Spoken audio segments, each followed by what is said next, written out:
الحمد لله صاحب الكمال والجلال والجمال وصاحب الكمال والإنعام. اللهم أنت أحق من ذكر وأحق من عبد وأنصر من ابتغي وأرأف من ملك وأجود من سئل وأوسع من أعطى. أنت الملك لا شريك لك والفرد الذي لا ند لك، لن تطاع إلا بإذنك ولن تعصى إلا بعلمك، تطاع فتشكر وتعصى فتغفر، أقرب شهيد وأدنى حفيظ، حلت دون النفوس وكتبت الآثار ونسخت الآجال، والقلوب لك مفضية والسر عندك علانية. الحلال ما أحللت والحرام ما حرمت والدين ما شرعت، والخلق خلقك والعبيد عبيدك، وأنت الله الرؤوف الرحمن. مولاي ناداك قلبي خاشعا ولساني يا عالما بالسر والإعلان، فرج كروب المسلمين جميعهم واحفظ علينا نعمة الإيمان. يا من إذا وقف العبيد ببابه ستر القبيح وجاد بالغفران، تعفو الملوك عن النزيل بحيهم، كيف النزيل بساحة الرحمن. أشهد أن لا إله إلا الله وحده لا شريك له، له الملك وله الحمد يحيي ويميت وهو على كل شيء قدير. وأشهد أن سيدنا وإمامنا وقرة أعيننا محمدا عبد الله ورسوله، أفضل من تقدم ومن تأخر، البشير النذير والسراج المظهر المنير، خير الأنبياء مقاما وأحسن الأنبياء كلاما، لبنة تمامهم ومسك ختامهم. فهدى الله به من الضلالة وبصر به من العمى، فتح الله به أعينا عميا وآذانا سما وقلوبا غلفا، وتركنا على المحجة البيضاء ليلها كنهارها لا يزيغ عنها إلا هالك. أغر عليه للنبوة خاتم من الله نور يلوح ويشهد، وضم الإله اسم النبي إلى اسمه إذا قال في الخمس المؤذن أشهد، وشق له من اسمه ليجله، فذو العرش محمود وهذا محمد. نبينا أتانا بعد يأس وفترة من الرسل والأوثان في الأرض تعبد، فأمسى سراجا مستنيرا وهاديا يلوح كما لاح الصقيل المهند، فأنذرنا نارا وبشر جنة وعلمنا الإسلام فالله نحمد. فصلوات ربي وتسليماته عليه ما اتصلت عين بنظر ووأت عذن بخبر، وسلم تسليما كثيرا. معاشر المسلمين، أوصي نفسي الخاطئة وإياكم بتقوى الله.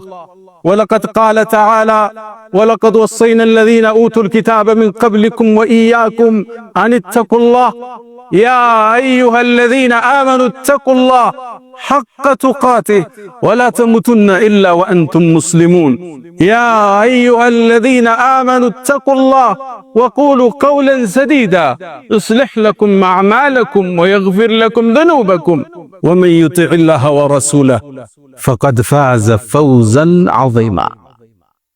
أيها المؤمنون عباد الله، إن الله جل شأنه ربط فلاح العباد بسلامة صدورهم وطهارة قلوبهم. قال جل شأنه: يوم لا ينفع مال ولا بنون إلا من أتى الله بقلب سليم. إلا من أتى الله بقلب سليم من الشرك والشك، سليم من الرياء والسمعة، سليم من الحقد والحسد، سليم من الكبر والعجب، إلا من أتى الله بقلب سليم. تأملوا عباد الله، والله ما قال إلا من أتى الله بعمل كثير وأجر كبير، بل قال إلا من أتى الله بقلب سليم. المؤمن دائما يسعى لسلامة صدره وطهارة باطنه، شعاره دائما: أنا مسلم لا أحسد ولا أحقد على أحد من المؤمنين. شعاره ودثاره: لا يؤمن أحدكم حتى يحب لأخيه ما يحبه لنفسه. أمراض القلوب فتنت الأمة وفتكت الصفوف ومزقتنا وجعلتنا الشذر مذر. اللهم آت نفوسنا تقواها وزكها أنت خير من زكاها أنت وليها ومولاها. يا الله باروች ሆይ ዛሬ የአላሁ ስብሓነሁ ወተዓላ እርዳታ ከሆነ ውጫችንን ስላመሰቃቀለው የውስጥ በሽታችንን እናወራለን። አምራዱል ቁሉብ የውስጥ በሽታዎች፣ ውጭ ላይ የምናያቸው ክፍተቶች፣ የሰልፍ መበታተኖች፣ የሥነ ምግባር መታጣቶች የታመመ የውስጥ ነጸብራቆች ናቸው። አንዳንዴ እግራችን ላይ ቁስል ወጥቶ ህመሙ ግን የሚሰማን ጭናችን ላይ ሊሆን ይችላል። እሱ ምልክቱ መገለጫው ሲብተሙ እንጂ በሽታው ግን እግር ላይ ነው ያለው። የሥነ ምግባር መበላሸት፣ አንዱ ለአንዱ ክብርን መንሳት፣ ኩራትና መትኮፈስ፣ ይይልኝና የንዋይ ፍለጋ፣ ስልጣን ፍለጋ፣ ንዋይ ያለ ሥራ ያለ ላብ ሀብት ፍለጋ፣ ስም ማጥፋቶች፣ መዘላለፎች ምንጫቸው መሰረታቸው የተበላሸ የውስጥ ማንነት። አምራዱል ቁሉብ ቀልብ ሲበላሽ አካል አብሮ ይረግፋል፣ አካል መስመር ይስታል። ነቢዩና መሐመድ ዓለይሂ ሰላቱ ወሰላም ውብ በሆነው ንግግራቸው ውስጥ አዋጅ ለዚህ ኡመት ያውጃል። የመልእክተኛውን አዋጅ ለመስማት ዝግጁ ናችሁ? አላ አዋጅ አሉ።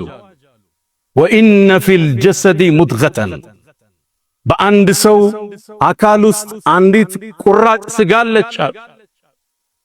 ኢዛ ሰለሐት እሷ ከተስተካከለች ከጸዳች ካማረች ሰለሐል ጀሰድ ኩሉ አካል ይስተካከላል።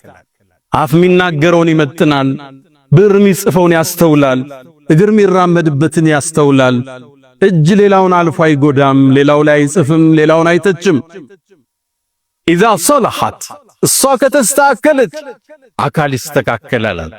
ወኢዛ ፈሰደት እሷ መስመር ከሳተች ሐዲዱን ከለቀቀች አካል በአጠቃላይ ይሳሳታል፣ አቅጣጫ ይስታላል። ማነች እቺ? በጉጉት አስጠበቁንና አላ አዋጅ አሉ። ወህየል ቀልብ እሷ ቀልብ ትባላለች። ይሄ የመልእክተኛው አዋጅ ነው።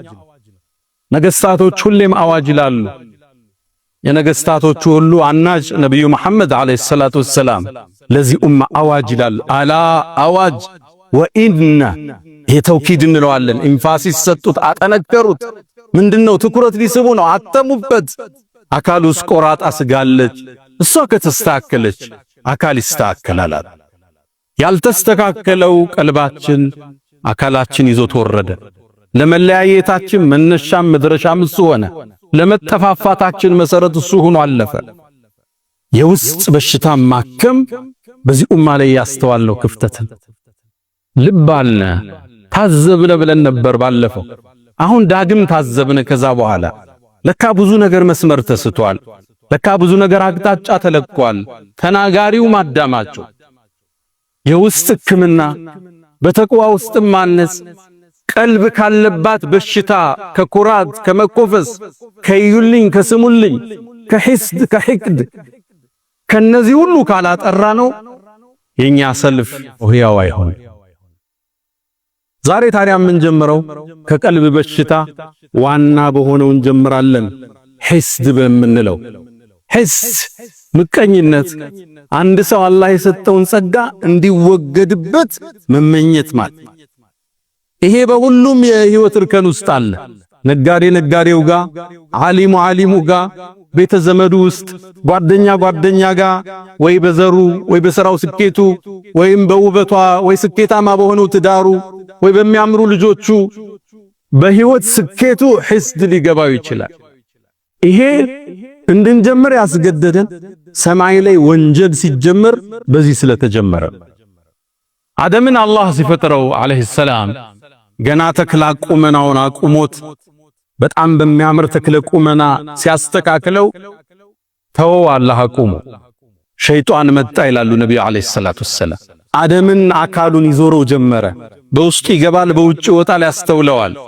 አንተ እኮ ለወደፊት በእኔ ላይ ከተሾምክ ጉድ ነው ምሰራህ ይል ነበር ሸይጣን። ታዲያም የውሳኔው ቀን ደረሰ። መላእክት ተሰለፉ። አደም ፊት ለፊት ተቀመጠ። አላህ አዋጅ አለ። እኔ አደምን አስተካክየው ሩህ ስነፋበት ፈቃዑ ለሁ ሳጅዲን አላቸው። ሰጋጆች ስትሆኑ ውደቁ አላቸው። አንዱ ብቻ አመፀ፣ ኢብሊስ አመፀ። አላህም ጠየቀው ለምን እንዳልሰገደ። ኸለቅተኒ ሚን ናር ወኸለቅተሁ ሚን ጢን፣ እሱን ከጭቃ እኔን ከሳት ፈጥረ እንዴት ለሱ ሰግዳለሁ አለ። ያኔም ከአላህ እዝነት ተቋረጠ፣ ከአላህም ረሕመት ተበተነ። የመጀመሪያው የሰማዩ ዓለም ላይ የተፈጠረው ወንጀል ሒስድ የወለደው ምቀኝነት የወለደው። ምቀኝነት ታሪኩ ሰፊ ነው። ከሰማይ ነው የሚጀምረው እሱ። የመጀመሪያ ምድር ላይ የተሰራው ወንጀል ምቀኝነት የወለደው ነው። አባታችን አደም አለይሂ ሰላም ምድር ወረደ። ሁለት ልጆች ነበሩት፣ ሃቢል ቃቢል የሚባሉ። ሃቢል አርብቶ አደር ነው። ቃቢል ገበሬ ነው። እሱ ደግሞ አርሶ አደር ነው። አዝርዕቶች ማሳዎች አሉት። አላህ ትእዛዝ ላከ ለአላህ ሰደቃ ስጡ ብሎ። ሃቢል ምርጧን እንስሳ ይዞ አቀረበ፣ ለአላህ ቁርባን አቀረበ። ቃቢል ደግሞ የደረቀውን የገረጣውን አትክልት ይዞ መጣና ለአላህ ሰደቃ አቀረበ። ያኔ በዛን ዘመን አላህ ሲቀበልህ የምታቀው ከሰማይ ሳት መጣ፣ አንተ ያቀረብከውን ትበለዋለች። ታዲያ አላህ ጥሩ ያቀረበውን ሃቢልን ተቀበለው፣ ሳትም ላከና የሱ ተበላች። ቃቢል ሲመለከት እሱን አላህ አልተቀበለው፣ ተበሳጨ፣ ሒስድ ቀሰቀሰው፣ ተቆጣ። ለአቅቱለነክ አለው። ከባድ ቃል ተናገረ። አላህ ቁርአን ላይ ዘግቦታል። እገልሃለሁ አለ። አላህ ነው የተቀበለው። ኢዝ ቀረባ ቁርባናን ፈተቁቢለ ሚን አሐድሂማ፣ አላህ ከአንደኛው ተቀበለ። ለምን? ኢነማ የተቀበሉ ላሁ ሚነል ሙተቂን፣ አላህ እሱን ፈርተው ለሱ ጥሩን ነገር ያቀረቡትን ነው አላህ የሚቀበል። እገልሃለሁ አለ።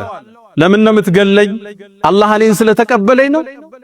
አሁን የምታዩት ልዩነት ይሄ ነው። እነገሌ እዚህ ደረጃ ላይ ደረሱ፣ እነገሌ እንዲህ ውጤታማ ሆኑ። ለአቅቱለነክ እገልሃለሁ አለ። አሁን መግደል ስለማይችል ስም ብቻ ሊያጠፋ ይችላል። እገልሃለሁ አለ። መጨረሻም ወንድም ለእጁን ሰነዘረ፣ ፈቀተለህ፣ ወንድሙን ገደለው። የመጀመሪያ ወንድማማች ናቸው ለሰው ልጆች ታሪክ። ገዳዩ ቃቢል ይባላል። ብዙ ጊዜ ቃቢልና ቃቢል ሰው ይምታታል። ቃቢል ቃፍ አለች፣ ቃቲል በሚለው ያዙት። ገዳይ እሱ ነበር፣ ሃቢል ተገዳይ። የመጀመሪያ ወንጀል ምድር ላይ ሒስድ የወለደው የወንድምንም ደም የማፍሰስ ክስተት ተከሰተ። ለዚህም ነው በዚህ ርዕስ የጀመርነው። ተከታታይ ርዕሶች ይኖሩናል ውስጣችን በሽታዎቻችን እያወጣ እንዴት እንከም ብለን። የመጀመሪያው ሒስድ ማንም የማይድንበት የበሽታዎች ሁሉ ምንጭ። ፖለቲካው ላይ የምታዩት ስንክሳር አብዛኛው ሒስድ የወለደው ሊሆን ይችላል። ሒስድ የሚወልዳቸው አገር ያፈርሳል፣ መስጂድ ይበትናል፣ ሶፍ ይለያያል።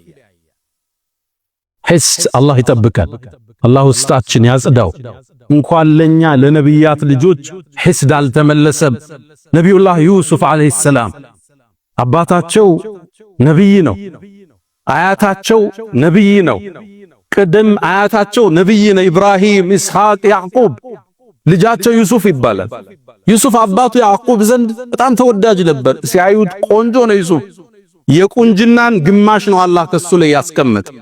ቁንጅናን ከሁለት ከፍሎ ግማሹን ዩሱፍ ላይ ነው አላህ ያደረገው። ሌላውን ነው እኛ ጋር የተበተነ። እኑበት ኢዝ ቃሉ ለዩሱፍ ወአኹሁ አሐቡ ኢላ አቢና ሚና ወነሕኑ ዑስባ፣ እኛ ብዙ ጭፍሮቹ ነን እያለን ዩሱፍና ወንድሙ አባታችን ዘንድ በጣም ተወደደሳል። በርግጥ አሉ ሒስድ ወደ ምን እንደመራ ኢነ አባና ነብይ ነው አባታቸው፣ ለፊ ضላሊን ሙቢን፣ ጥመት ውስጥ ነው አባታችን አሉ። ነብይ አይሳሳትም ነበር፣ ግን ሒስድ ነብይን ለማውገዝ ገፋቸው። ታዲያ ምን ያደርጉ? አንድን ሴራ ዘየዱ። እቅቱሉ ዩሱፍ አሉ። ሒስድ የት እንደሚያደርስ ዩሱፍን ግደሉታል። ወንድማማች ዑስባ ጭፍራ ተሰብስቦ አለይሰ ሚንሁም ረጁሉን ረሺድ ወንድማቸውን ለመግደል ወሰኑ። ለመግደልም ሲወስኑ አንድ ከነሱ ጋር ትንሽ ሚሻለው ግዴለም ጉድጓድ ውስጥ ጨምሩት፣ አልፎ ሐጆቹ ውሃ ሊቀዱ ሲሉ ይዞት ይሄዳሉ አለ። ይሄም ሌላ ገደላ ነበር። ጉድጓድ ውስጥ ጨመረው ግን ይሻላል አሉ። ጉድጓድ ውስጥ ወንድማቸውን ጨመሩት። ዩሱፍም ከአባቱ ለ40 ዓመት ተለየ። አንዴ ባሪያ ሆኖ ሲሸጥ፣ ሌላ ጊዜ እስር ቤት ሲገባ፣ ሌላ ጊዜ ዚና ሰራ ተብሎ አህያ ላይ ተደርጎ በግብጽ ከተማዎቹ ሲዞር የመከራን የሰቀቃን ጊዜ አሳለፈ። ይህን ግፍ የፈጠሩበት የነቢያት ልጅ የሆኑት ወንድሞቹ ነበሩ። ሒስድ ምቀኝነት የነቢይን ቤት ይረብሻል። አባታቸውን አመጹ፣ አላህንም አስቆጡ። ወንድማቸውን ለሰቆቃ ዳረጉት። ሒስድ አቡ ጀህልን እስልምናን ከመቀበል ያገደው ምቀኝነት ነው። ነቢዩ አለይሂ ሰላቱ ወሰላም እውነተኛ መሆናቸውን አቡ ጀህል ያውቃል። ረሱሉ አለይሂ ሰላቱ ወሰላም ለሊት ተነስተው ሶላት ቁርአናቸው ድምጻቸው ማራኪ ነው ሲቀሩ አቡ ጀህል በሌሊት መጥቶ ያዳምጣቸው ነበር። እውነተኛ መሆናቸውን ጠንቅቆ ያውቅ ነበር አቡ ጀህል። አንዴ በሌሊት ወጥቶ ሲሄድ ቁረይሾች አዩት። የቁረይሽ ያን ያደረጃጅ አንድ ንጉስ የለም፣ በርካታ ንጉሶች ነው ያሉበት። በአንድ ላይ በህብረት ነው የሚመሩት። ቤተሰብ ሁሉም አላቸው ዘሮች። ያዙት። አንተ አቡ ጀህል በሌሊት እየመጣ መሐመድን ለምን የምታዳምጥ? አሁንም ድንገት ያልፋቸዋል። መጨረሻ ያዙትና አቡ ጀህል ወይ እውነታውን ንገረን አሉት። ስሙ ያኔ አበል ሐከም ይባላል። የጥበብ አባት ነበር የሚባል። እስልምናን ብርሃን ማየት ካልቻለ ይሄ ደንቆሮ ነው እንጂ አሉና ረሱል ሰለላሁ ዐለይሂ ወሰለም አቡ ጀህል የድንቁርና አባት ነው ያሉት መጨረሻ ነው። ረሱል ሰለላሁ ዐለይሂ ወሰለም የአበል ሐከም አሉት፣ አንተ የጥበብ አባት ሆይ ማለት ነው። መሐመድ ግን ትክክለኛ ነው እንዲህ አሉት። እውነትህን ንገረናል። እውነት ልንገራችሁ አላው እኛና የመሐመድ ቤተሰቦች እኮ በስልጣን ተወዳደርናል። አበሉ አበላን፣ አዘመቱ አዘመትን፣ አለበሱ አለበስን። እኩል እንደ ፈረስ ስንሄድ ከኛ መሃል ነብይ ያላሉ አለ። ከነኛ ቤት ደግሞ ነብይ ማለት አይችልም። فقالوا عندنا نبي يأتي خبر من السماء ከሰማይ ዜና የሚመጣለት ነብይ ያለኛ ቤት አሉ። ታዲያ እንዴት በዚህ መወዳደር እንችላለን? በአላህ ይሁንብኝ መቼም አልከተለው ማለት አላህ ተቆጣ፣ አንቀጽ አወረደ። فإنهم لا يكذبونك አንተ መሐመድ አንተን እኮ ያስተባብሉ እውነተኛ መሆንን እስላምን ጽት ያለ ብርሃን መሆኑን ያውቃሉ። ولكن الظالمين بآيات الله يجحدون ግን በዳዮቹ በአላህ አንቀጽ ይኮራሉ፣ ያስተባብላሉ።